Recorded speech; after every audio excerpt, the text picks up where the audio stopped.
What's going on, people? We are Tottenham TV here, back here with another update video. Got Alex with me yet again. How you doing, Alex? Yeah, I'm doing good, Looking forward to this. Yeah, any positive news is welcome right now. And what I'm going to talk about first is apparently, from a study from University of Liverpool, Tottenham have overtaken Man City and Manchester United as the most valuable club in the Premier League, which takes their apparent value up to 2.56 billion, which is just under a 700 million increase from last year. What do you kind of read from that? Do you take anything from that, or do you just kind of take it with a pinch of salt? I think in some aspects you got to take it with a pinch of salt. Studies like this, they come out all the time. You see values of players, like there's charts that it's all really depends on what you look at as what adds value to a club. Are you looking at the assets in terms of players? Are you looking at buildings, like, for example, the stadium? Is that a £1 billion project? So do you add that? So it really depends on that. But I think it's a really good reflection on what Daniel Levy has done during his tenure of the club, and very much turning it into a sustainable model, as well as a sustainable business. Continually delivering Champions League football that's going to add to it. But also it's the assets in terms of the training ground, the lodge and everything like that.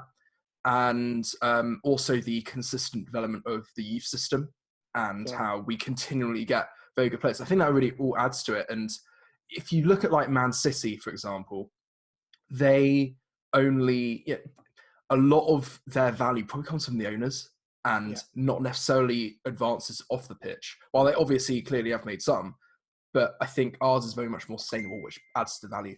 Well, and that brings to your point. That's why they were given a transfer, or not that exactly, but the owners were seen to be pumping millions into the club shop and buying millions worth of club shirts, and that backs up your kind of point a bit. But I think in terms of, if this study is correct, I think it just shows up Daniel Levy a bit more for trying to furlough the non-playing staff and that kind of stuff, and not pumping enough into the kind of transfers that we all want to see. Which does bring us on to a rumour that broke last night about Kalidou Koulibaly coming to Spurs. Are you one of those that can read anything into that? I think that we're arriving at that time where all these rumours start. And the one thing is, if the whole market crash, whatever you want to call it, didn't happen, I can actually probably see it happening, because there have been for a while now. Every so often you get something about Koulibaly coming out, linking him to Tottenham, and Di Marzio, who was the source for this, he works for Sky. He's quite reliable, but I have seen him get quite a lot wrong as well. So, but I don't know. I just can't see this happening, to be honest. What Daniel Levy as well said, with his age as well. Exactly. He doesn't fulfill the sort of transfer requirements that we, buy young, sell old sort of thing. But perhaps they're looking at Liverpool and seeing Van Dijk and saying, actually, you know what? By getting a commanding centre back in, you can solidify the whole defence. It made Joe Gomez probably one of the best English centre backs, Van Dijk, if I play next to him. That's true. So, yeah, and look, Koulibaly Sanchez, that'll be an amazing combination. But all I'm thinking about is what Daniel Levy said when he initially announced about the furloughing of staff, which is that he's looking at all these rumours. Probably he was referencing Sancho to Man United and saying, these transfers, hundreds of millions, they just aren't going to happen now. It seems ridiculous to think this is going to keep carrying on in the current climate. So, look, Napoli are going to command a very high fee for him. They probably want to keep him, but it also seems like he wants to get out of there. But I've heard as well, Napoli are going through a bit of financial problems before Corona hit. So well, I mean, loads of clubs are now. I think Ed Woodward also said, and Ole Gunnar Solskjaer said, they've got to be, you've got to try to take value assets out of clubs. They've got to prey upon them essentially. Yeah. And hopefully, as a club with our status as we have now, amazing stadium, one of the best teams in the Premier League. I just think Koulibaly might want to come to us. I think that's very, very possible. But getting him out of Napoli, I think is just going to be really, really tough. And I don't see Daniel Levy. I don't see us making anywhere near a £50 million transfer at least. And that's for Koulibaly, you could see maybe in this market 60, 70, 80, that region. Yeah. And I just can't see it happening. I don't know. Yeah, I get your point completely. But let's move on to the kits, because apparently the kits have been leaked. You've seen them. I've seen them. I'm going to bring them up on screen now. Do you like any of them?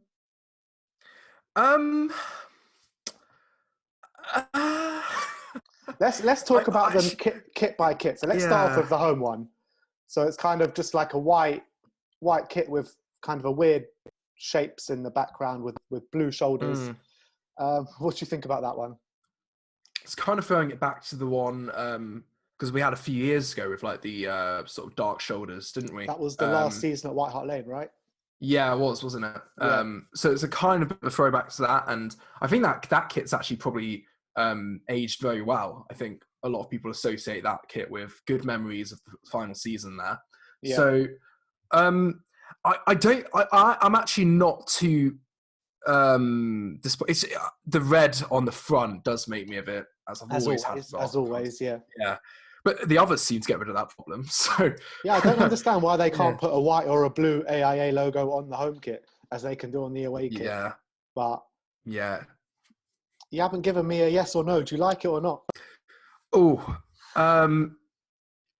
I think I like it maybe more than some of the others, potentially. I think it's and this year's current home kit, a lot of people thought was just really generic. And you have to actually maybe say, okay, they've actually maybe done a little bit to it. But I like the completely plain home kits. I like them. I do as well, but I think a lot of people also said when it came out, like, oh, no point getting this one. Again, it's exactly the same. Like they added blue things. Yeah. I think sometimes people do want something a bit different. And the green one might be getting it this year. It's a no from me. I don't get that green colour. But to be honest, when I saw our green kit from last season, I said no straight away, but then I really grew to love that one. It's an iconic kit now, isn't it? Exactly. For obvious reasons. The yellow one?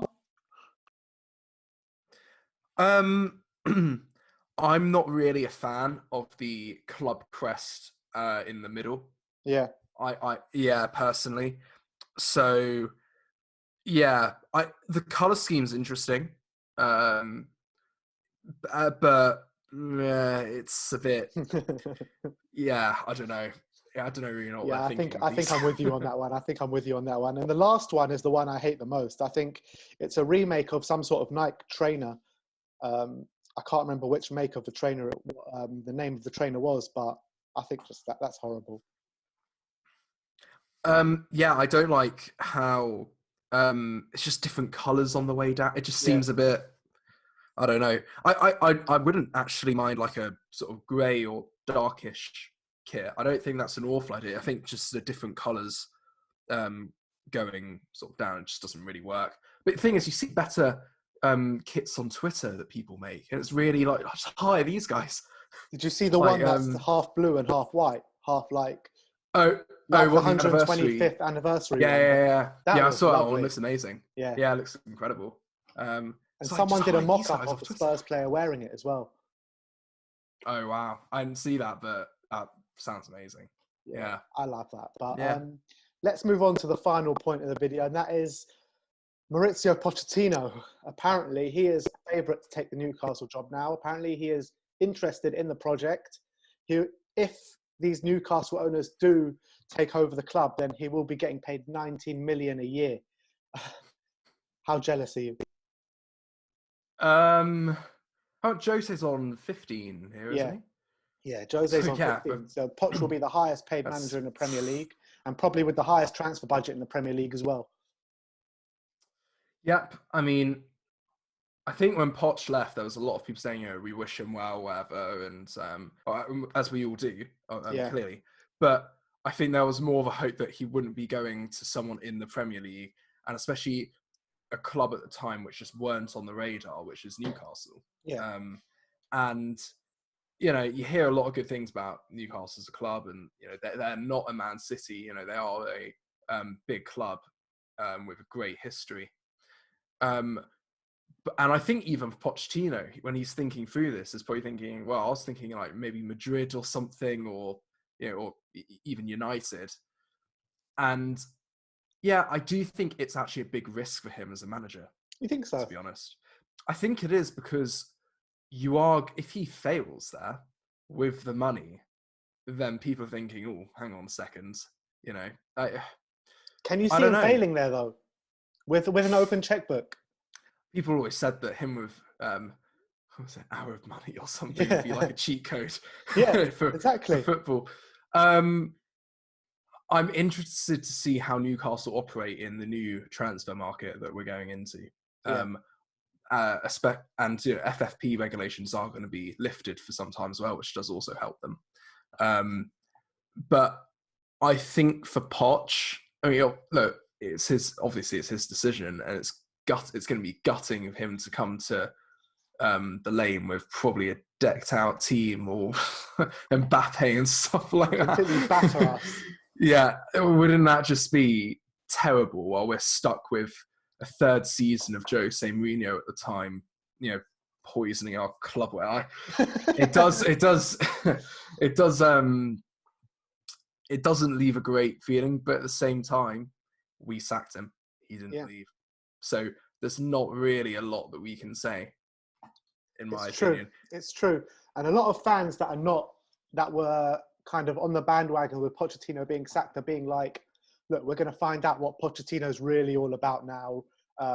He was calling for Levy to back him for years, and Levy never did properly. Now, if he goes to Newcastle, he'll have unlimited amount of backing and basically have an open checkbook to sign who he wants. How many players do you reckon he'll take from us?